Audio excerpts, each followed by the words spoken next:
Welcome back, everybody. Michael, Vintage Diesel Equipment Service. For the rest of you 98% that ain't subscribed, welcome. Maybe consider clicking that subscribe button, drawing you up a seat. Hit that like button, maybe share it with the townsfolk. I'm just saying, it helped my channel. Today, we are gonna, I almost forgot to mention, we have memberships now. That's right. For just 99 cents a month, you can contribute and, get some perks out of it. Like, I think there's emojis and like stickers or something like that. And I'll be working on getting those out to y'all real soon. Plus, I usually upload content on Friday. But if you are a subscribing member, you will get that immediately. That's nice, right? Occasionally I post more than one video a week. Not with great frequency, but occasionally. Plus I put on a ton of shorts. And I can also, for those members, I'm going to make sure that there's just a ton of pictures on there that y'all can go back and look at from previous videos and current. So, with that said, behind me is a John Deere 4440.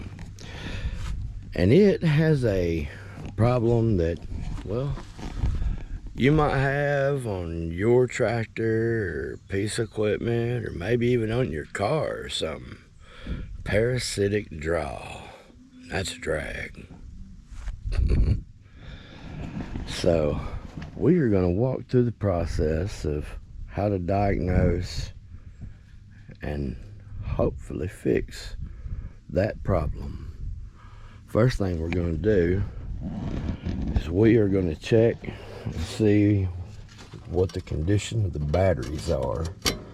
So give me a few moments. I'm going to get my lids off my batteries. I'll get my battery tester, and if you don't know what one of those look like or is, I'm going to walk you through that too. Maybe we'll walk you through the use of it. And I also brought, well, essentially all kinds of things. Don't pay attention to this. It's not for this job. But the battery charger and all of that will walk you through the whole process. So here you go.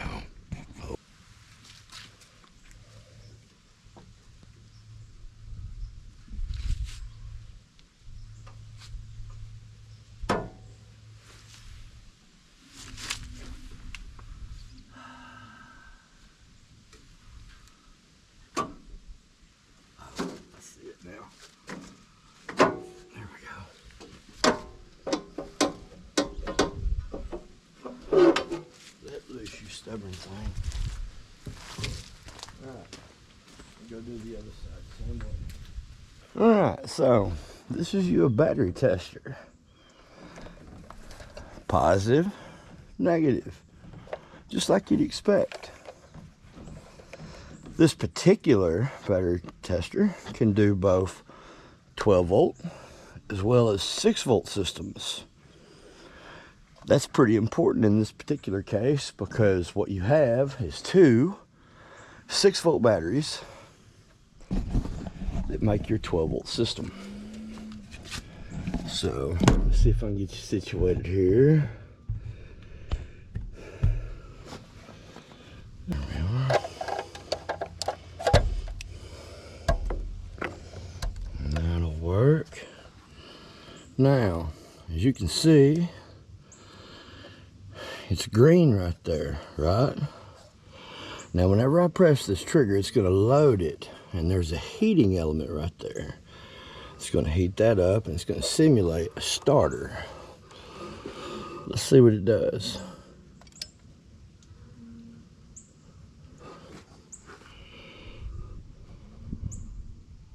Down into the weak range. You hear it beep. Alright, so I'm going to do it one more time.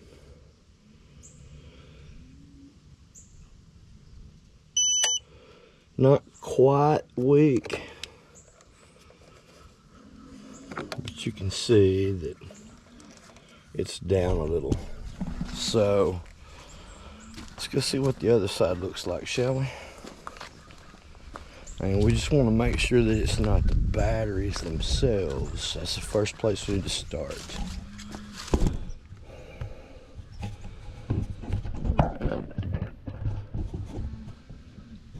Alright, I'm gonna try and do this where you can see it. Alright, so there's our positive, there's our negative, and test. This battery is a lot stronger than the other one. Yep. Lot stronger battery. Alright, so what I'm going to do now is I'm going to get out a multimeter and we're going to take a ground cable off, probably on the other side, just so that it's more easily worked. No, actually we need to do this side. And the reason being, the other side, well, let's just go show you.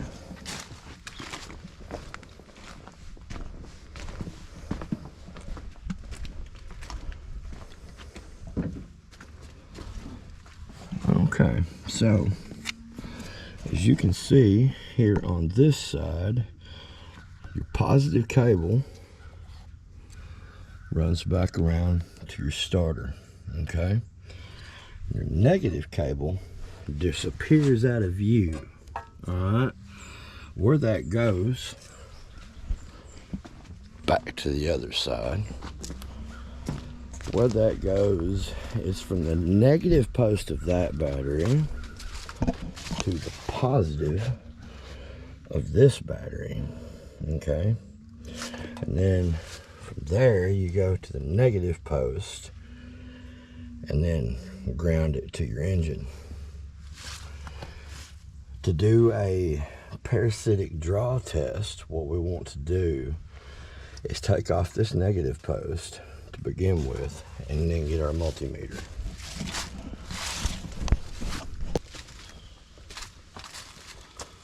Okay, so as I was saying, first things first, we disconnect the ground. Can I get past that plug? Yeah. I can't account for yours, but most of the time, your battery cable is going to be a ½ inch. Again, I can't account for yours. There's exceptions. So, all right.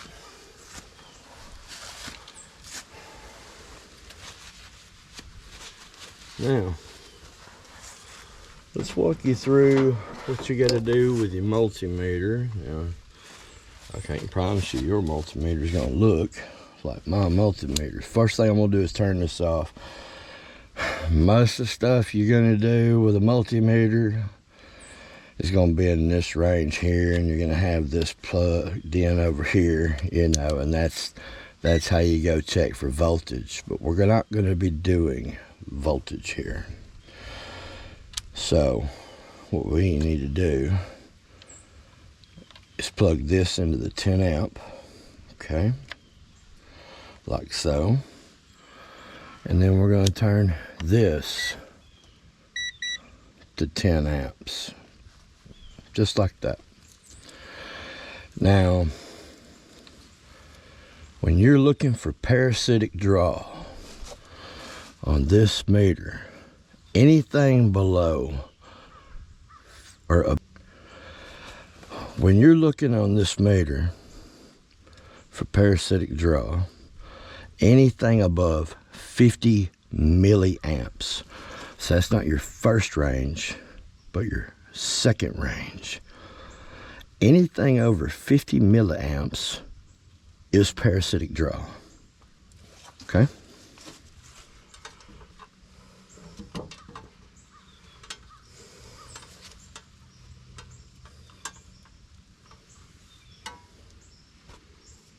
my lead straightened out here.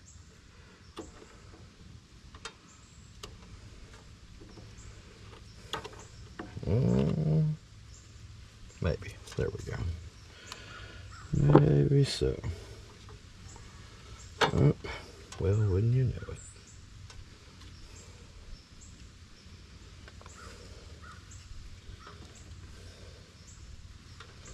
Uh-oh. My fuse may be blown. See, if you're showing zeros like this, fuse could be blown, okay? And that looks to be the case. It says you can, well, wait, no. As you can see, no matter where we go in the range, we're getting a 0. So,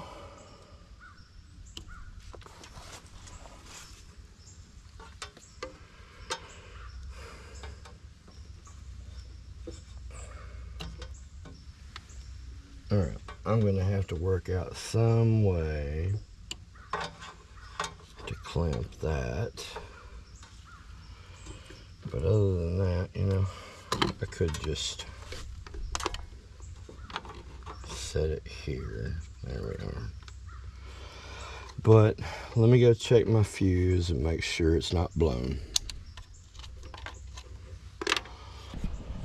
All right, so quick little hack for you. You got a glass fuse. You need to know if it's blown, especially on one like out of my multimeter. Okay, you need to be able to tell if this thing's blown or not. And the only way to tell that without another multimeter is if you take your phone and go to your lock. Okay, you see, if I do it here, nothing, right? Go back and, all right, so nothing. Look here, if I hold it and touch the edge, just the edge, see? Fine. Here, nothing. Edge, see? That one's blown. Well, no replacement fuses, so back to town. Alright, I am back. I'd like to show you putting fuses in there, but truth be told, no one carries them. You're gonna have to buy another meter if you wind up in that situation. If you know where to get fuses, comment down below. But as you can see, I've got it hooked up. If you are seeing zeros, something's wrong. So whenever you first hook this up, do not be alarmed if you see some sparks, because, well, you're completing the circuit. I mean, because basically your meter, it's what's completing that circuit between the cable and the battery terminal. So let's go up there and have a discussion, see what we see. Okay, I guess before getting all the way in here, as you can see, while we're looking at our meter, it's showing essentially 15, 16 millivolts. Yeah, it's not showing you really any power draw. Now I'm going to reach in here and turn the key, and as you can see, that immediately spikes up. Yeah, okay, so that's what it looks like if you have power draw. Now I'm going to shut the radio off because it looks like that's what's on.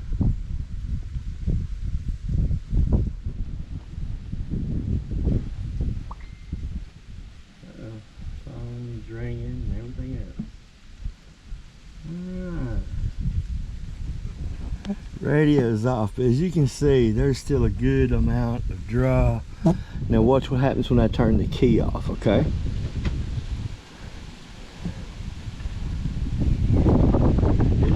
immediately starts to drop, right? Let's just watch it for a minute.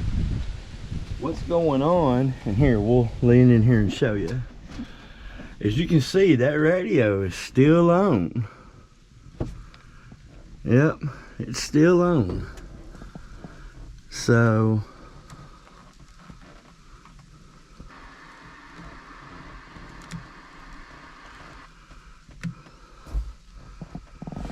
there we go. It's off. Our key's off. But we've still got power, at least for now, to that. So we're just gonna watch and see how long it takes for that to go off. Alright, so my bad, I had the key turned in the wrong position, so go figure that. But anyway, as you can see, that's back to just 10 milliamps. That's back there. As you can see, radio's come back on. So with the radio on and all that, you're at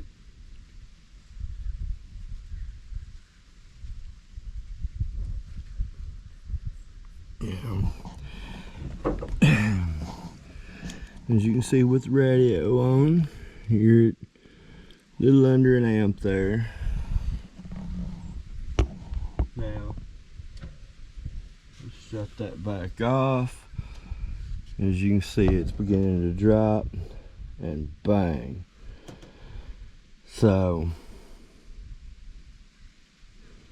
we're just going to sit here and watch this and see if anything happens. Okay, because sometimes after they've set off for a little bit, something will hit it and cause a draw. So what I'm going to do, the best thing to do at this point, is I'm going to see if I can set this meter in a position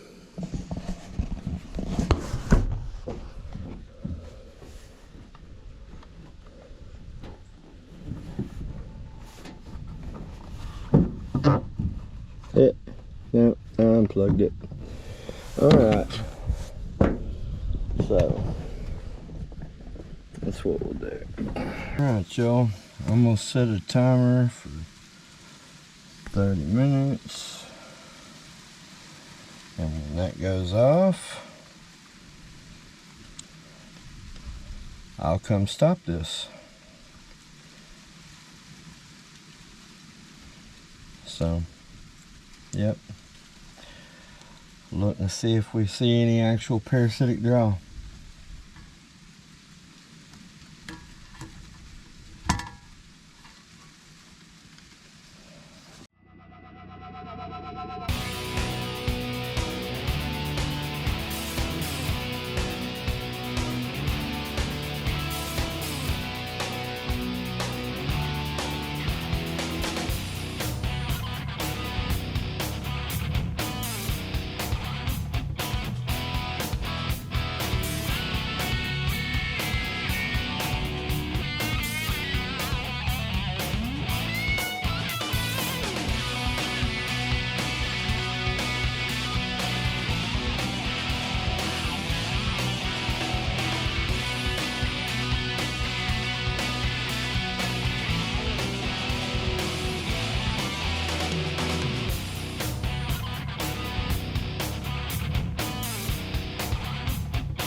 Alright everybody, so we are now halfway, and I have not seen it exceed a value of 17 milliamps. So, good so far.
Alright everybody, so as y'all saw, the 30 minutes has came and went. What was the highest number y'all seen? Well, come on now, y'all supposed to be watching. Well, the highest number I witnessed on there was 18 millivolts. Let's see if it shows us or not. No, I didn't think to push it. Anyway, doesn't matter, because we're all done with that. So, just to remind y'all,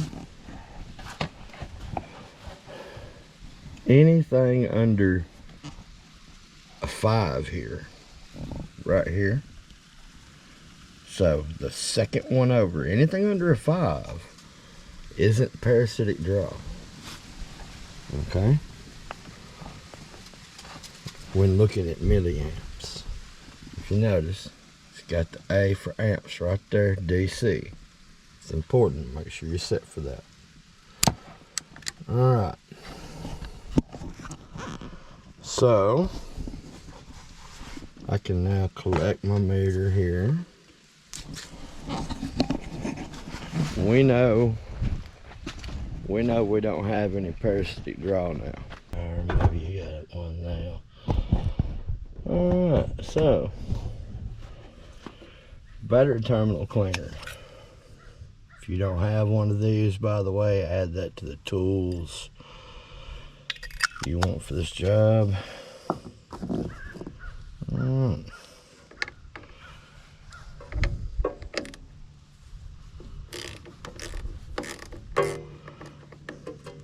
ahead and disconnect this side.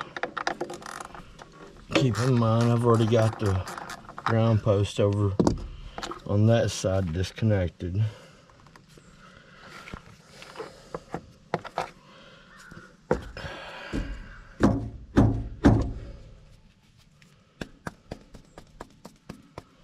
Alright, now, see that end? You just shove it on the post like that right there.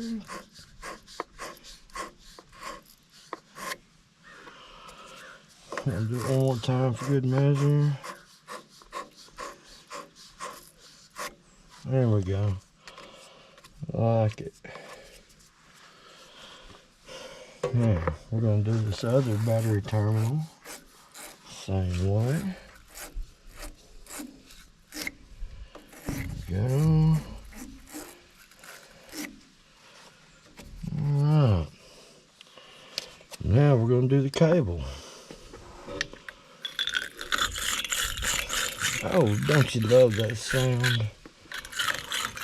Oh, yeah. It sounds pleasant. No, it doesn't.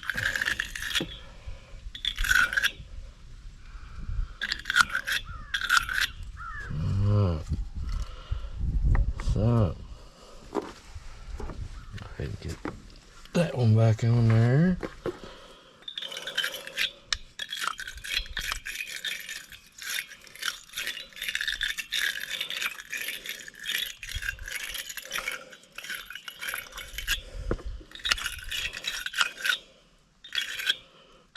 Go. Looking good. Now,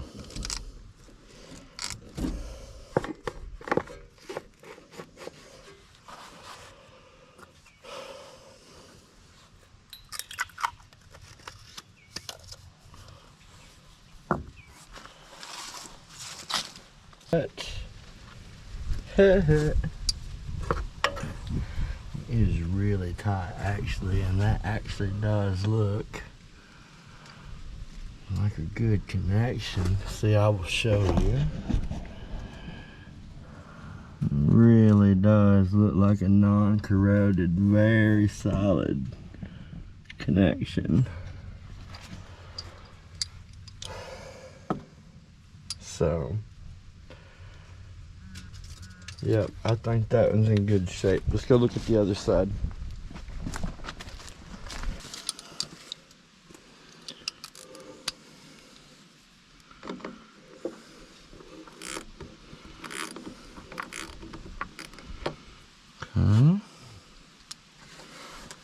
stick that in my pocket.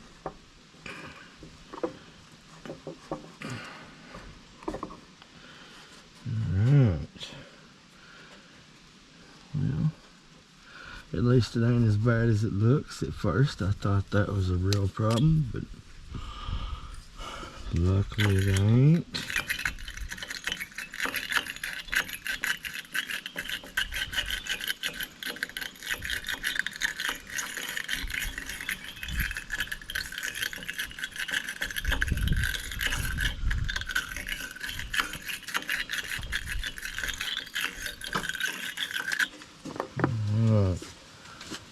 Luckily that terminal doesn't look ratty, because I sure can't get that on there. But here, what I can do.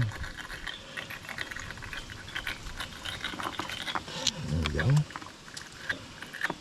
See there? Just like I'd use the other part. Maybe even better, actually.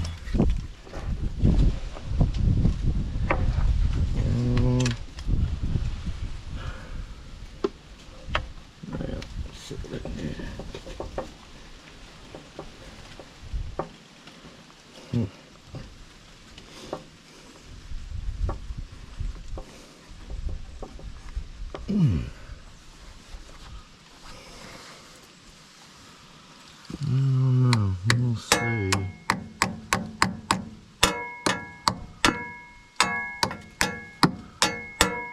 Oh yeah, I was playing a tune. Don't try to play that. It's copyrighted. About me.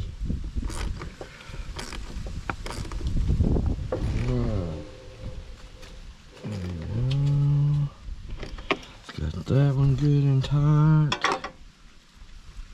Now,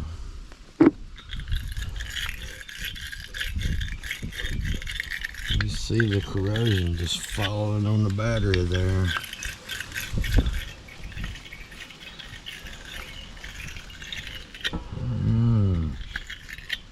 Good deal.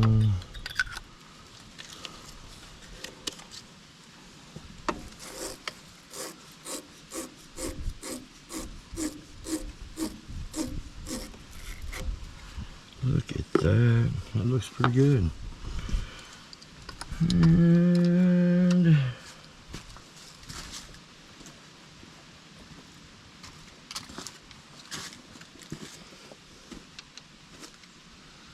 look at this. Alright. You can't see what I'm doing right yet, but what I'm doing is we'll go over here and disconnect the other end of this battery cable. Maybe.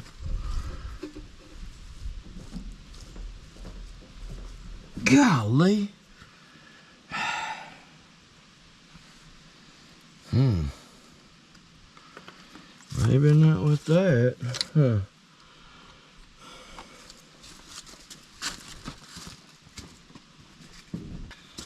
You know what? On second thought, that dude is really tight. Maybe.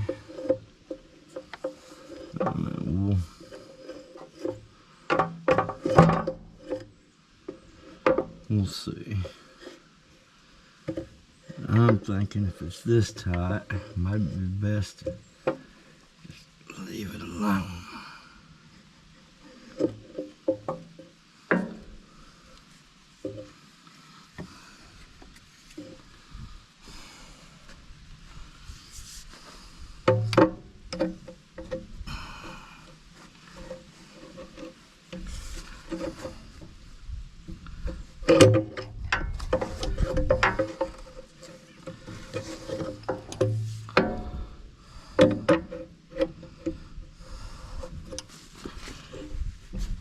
Well, I did get it.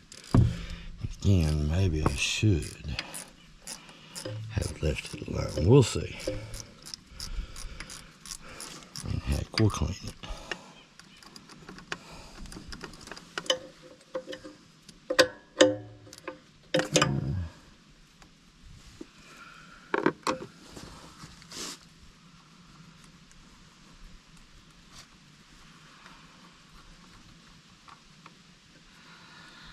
If y'all are curious, I used a 1/4-inch drive with a short socket so it could get underneath this filter here.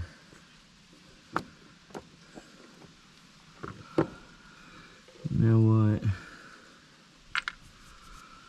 Kind of glad I did that. Let's address it.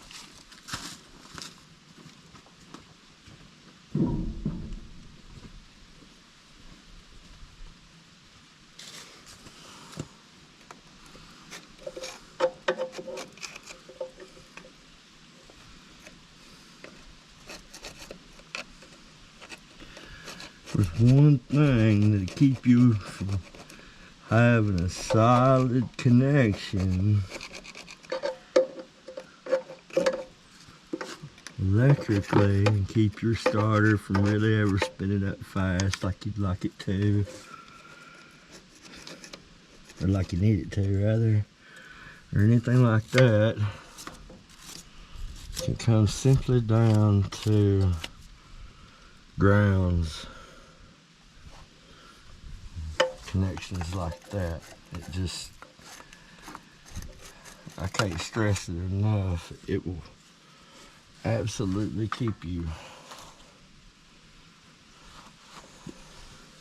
from having good connections.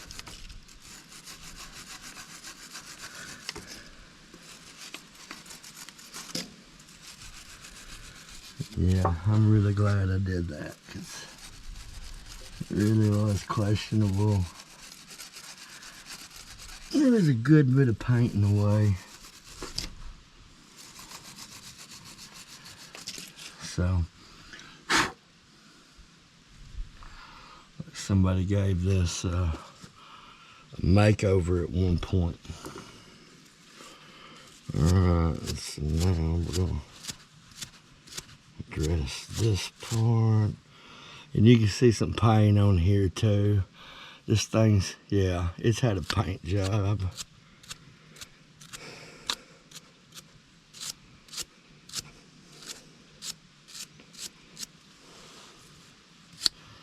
That is really, really nasty underneath there.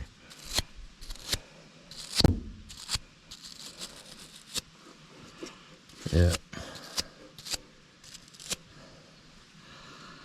Good chance that was going to keep you from having a very good connection at all. There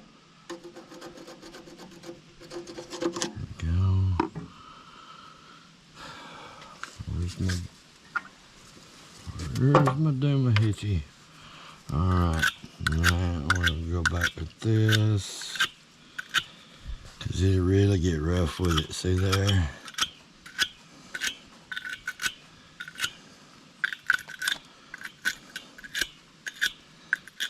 There we go.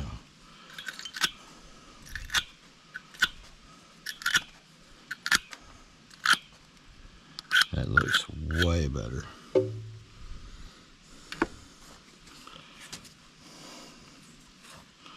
Yep. Big time improvement right there.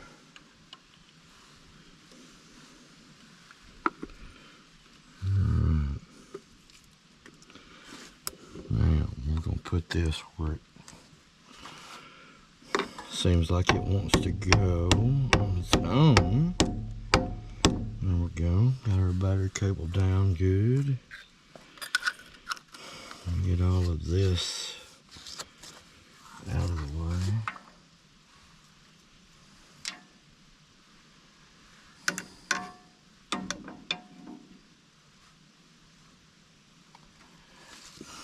You know what? We'll go ahead and address these washers also. If you're curious, yeah, it feels real good against the skin. It's, what do they call that? Exfoliating or whatever.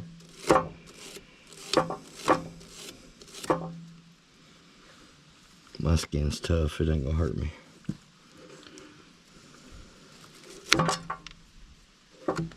Oh yeah, that's real nice.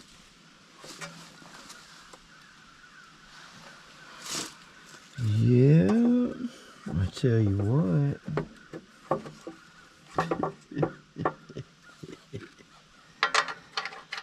Cool.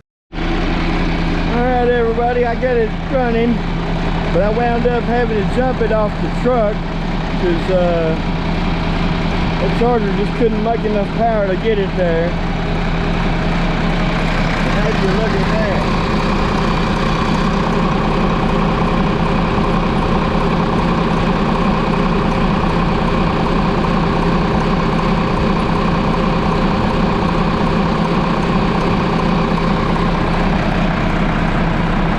Be producing more voltage than that.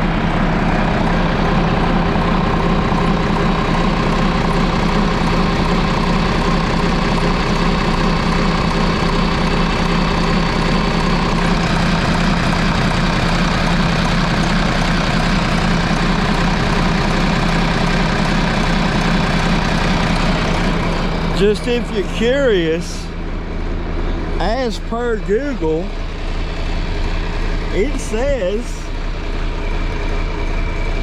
that this tractor's charging system should produce between 13.8 and 14.4 volts. So that alternator's weak. Yep. That's what it is. So I'm going to inform the customer and, well, I guess get ready to get him an alternator. Here we go. Alright folks, so that's got the diagnosis complete. Come to find out, there was no parasitic drag. It's just an alternator, and that's something that this customer can handle just fine on his own. So he's going to get one to throw that on there. So, with that being said, thanks so much for watching, folks. I sure appreciate it. I mean, I can't even explain it enough. I really do. Thank y'all so much. We'll see you in the next one.